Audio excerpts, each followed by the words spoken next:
Hey tennis fans, today we're diving into one of the hottest debates in tennis. Right now, is Novak Djokovic really chasing the right kind of history? Or is this whole 25 Grand Slams to beat Margaret Court thing just a media-fueled myth? Novak Djokovic has 24 Grand Slam singles titles to his name, the most by any male player in history. He's won across all surfaces, all eras, against multiple generations of champions. But since his 2023 US Open triumph, things have slowed down. In 2025, he's made it to the semifinals of all three majors. So far pretty incredible, but no title yet.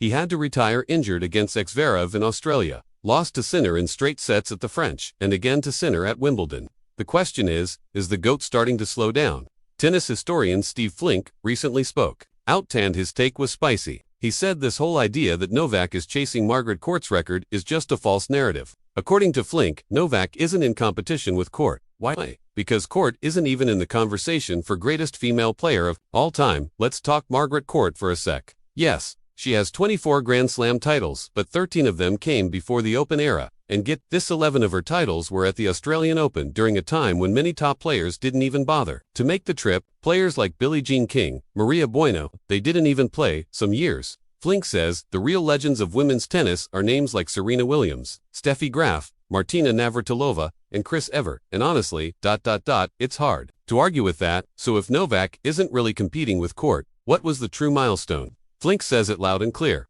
It was always about beating Rafa and Roger, becoming the GOAT of the men's game. That's the record that mattered, and Djokovic did it. Once he passed them, the media shifted the narrative. Can he beat Margaret Court?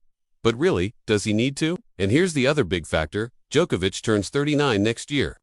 He doesn't get number 25 at the US Open this year. Will his body bounce back in 2026, or will he start to wonder if the grind is still worth it? Look, no one's questioning Djokovic's greatness. He's redefined longevity, rewritten records, and battled through the fiercest competition tennis has ever seen. But maybe, just maybe, chasing a number that was never his to chase isn't what legacy is really about. So, what do you think? Is Novak chasing a phantom milestone? Or should he go Ellen for that magical 25?